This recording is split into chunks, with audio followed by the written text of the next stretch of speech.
दोबारा ऐसा कभी नहीं करूँगा।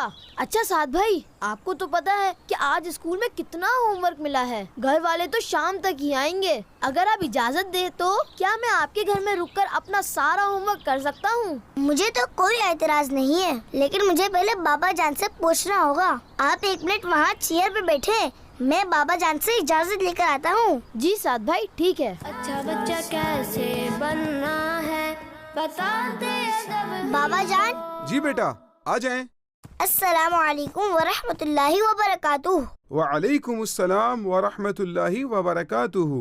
जी साद बेटा, बोलिए क्या बात है? बाबा जान, बाबर भाई आए हैं। उनके घर वाले उनके मामू के घर गए हुए हैं और शाम तक आएंगे। उनके पास उनके घर की चाबी थी, लेकिन शायद वो कहीं गुम हो गई है। उन्होंने होमवर्क करना है। क्या वो हमारे घर में रुककर अपने घर वालों का इंतजार कर सकते हैं? इस दौरान वो अपना होमवर्क भी कर लेंगे